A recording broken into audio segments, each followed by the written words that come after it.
Hello, it's the Paradise Unicorn Priestess on another beautiful day to study A Course in Miracles, the In translation, where we use female words. This is day 19.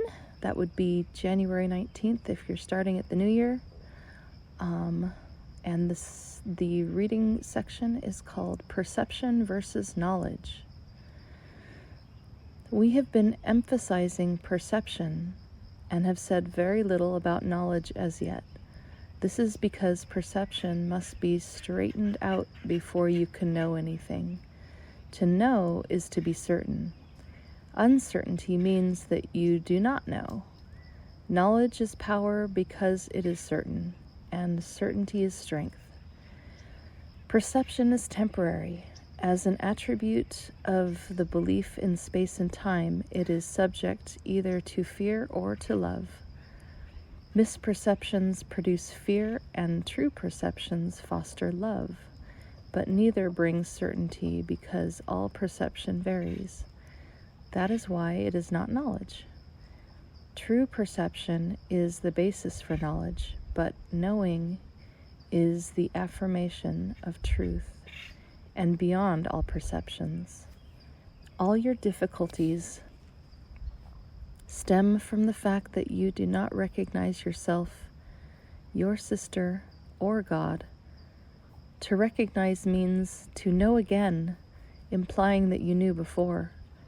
You can see in many ways because perception involves interpretation, and this means that it is not whole or consistent.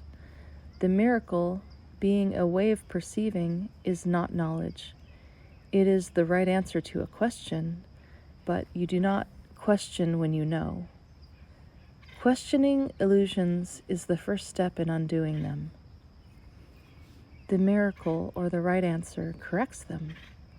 Since perceptions change, their dependence on time is obvious. How you perceive at any given time determines what you do, and actions must occur in time. Knowledge is timeless, because certainty is not questionable. You know when you have ceased to ask questions.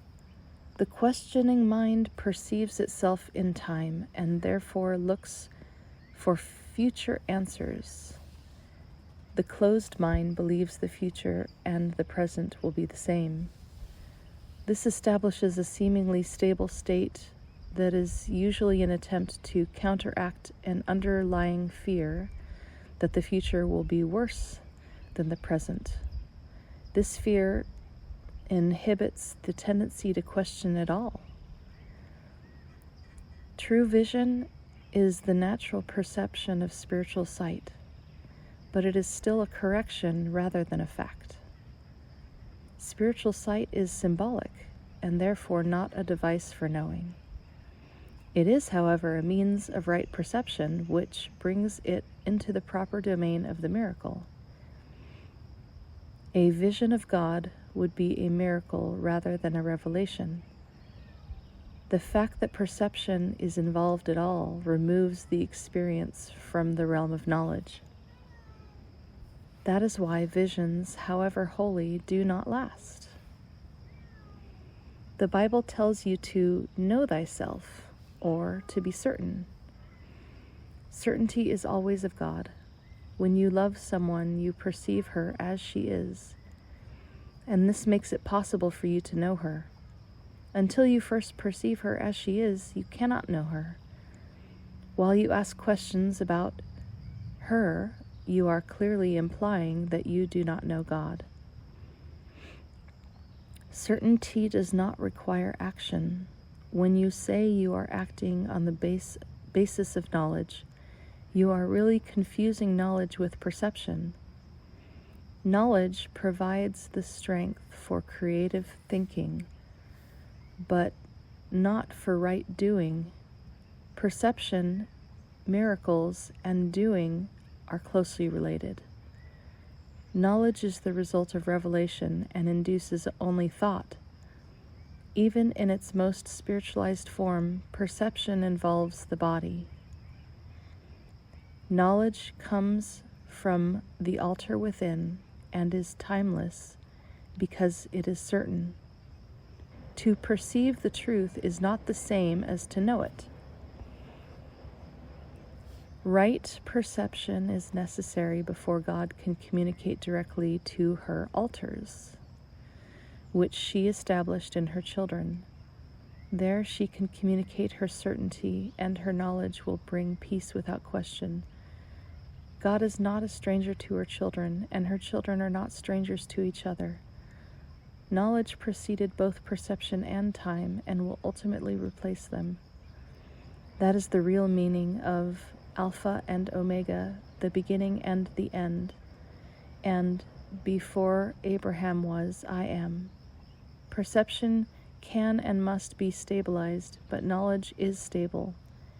Fear God and keep her commandments becomes know God and accept her certainty. If you attack error in another, you will hurt yourself. You cannot know your sister when you attack her. Attack is always made upon a stranger. You are making her a stranger by misperceiving her, and so you cannot know her. It is because you have made her a stranger that you are afraid of her. Perceive her correctly so that you can know her. There are no strangers in God's creation. To create as she created can create only what you know, and therefore accept as yours. God knows her children with perfect certainty. She created them by knowing them. She recognizes them perfectly. When they do not recognize each other, they do not recognize her. We are at lesson 19. I am not alone in experiencing the effects of my thoughts. The idea for today is obviously the reason why your seeing does not affect you alone. You will notice that at times the ideas related to thinking precede those related to perceiving, while at other times the order is reversed. The reason is the order does not matter. Thinking and its results are really simultaneous, for cause and effect are never separate.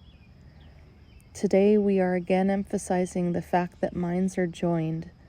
This is rarely a wholly welcome idea at first, since it seems to carry with it an enormous sense of responsibility, and may even be regarded as an invasion of privacy.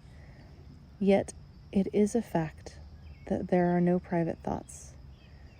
Despite your initial resistance to this idea, you will yet understand that it must be true if salvation is possible at all. And salvation must be possible because it is the will of God.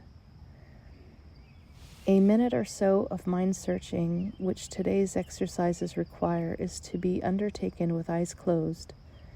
The idea for today is to be repeated first, and then the mind should be carefully searched for the thoughts it contains at that time. As you consider each one, name it in terms of the central person or theme it contains, and holding it in your mind as you do so, say, I am not alone in experiencing the effect of this thought about blank. The requirement of as much indiscriminateness as possible in selecting subjects for the practice periods should be quite familiar to you by now, and will no longer be repeated each day, although it will occasionally be included as a reminder. Do not forget, however, that random selection of subjects for all practice periods remains essential throughout.